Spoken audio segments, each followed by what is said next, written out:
The case of Dr. Sidney Smith.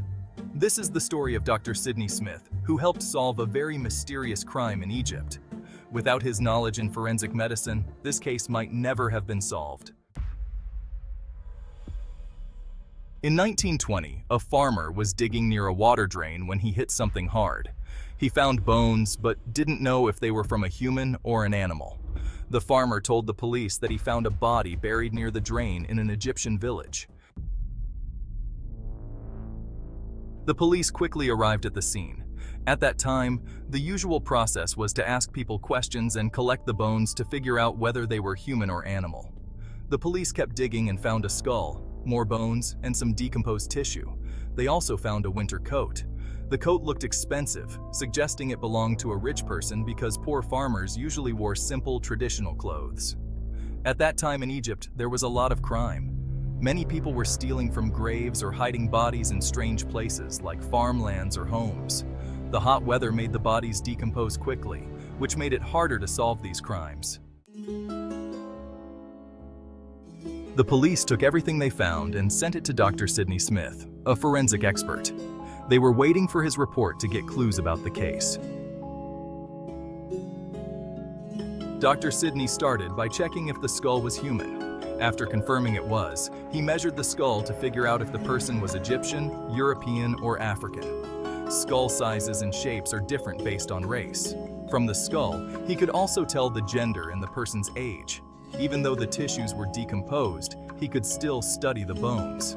Dr. Sidney examined the skull's jaw and saw that the person had no teeth in the upper jaw, meaning they had lost their teeth a long time ago. In the lower jaw, there were 3 teeth left in good condition, which showed the person was probably using dentures. This helped Dr. Sidney confirm that the person was older. There were also some traces of dyed black hair on the skull. The dye was a chemical one, not natural like henna, meaning the person wasn't from a farming background. Dr. Sidney gathered the rest of the bones and found they all belonged to one person.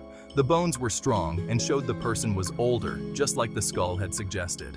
When Dr. Sidney measured the bones, he figured out the person was about 180 centimeters, or around 5 feet 11 inches tall.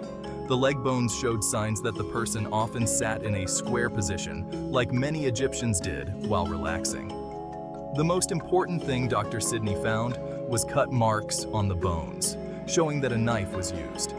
He also found small cuts in the bones under the tongue, suggesting the person had been strangled.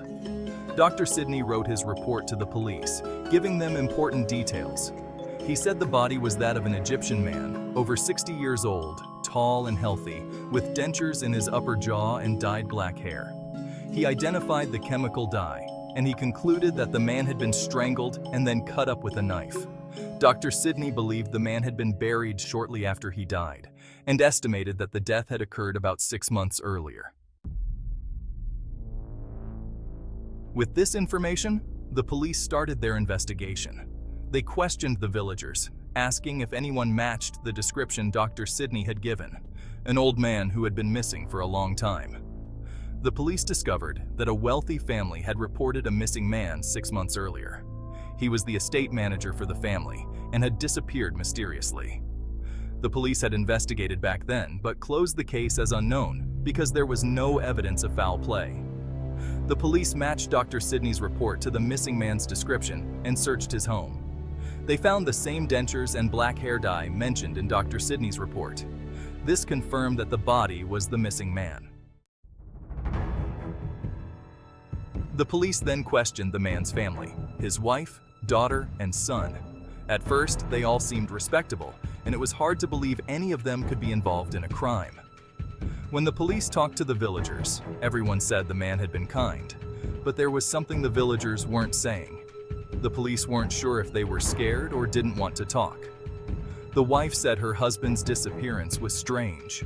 She had heard rumors that he had left to marry someone else in another province.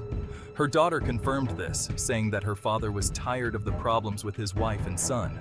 The mother said her worries were mostly about her husband's health, while the son's problems were about money. The son wanted to inherit his father's wealth even before his father died, and the son had a bad reputation. The police kept investigating and found out that the son had spread the rumor about his father marrying someone else. After many questions, the son finally confessed. He had killed his father because he wanted the inheritance.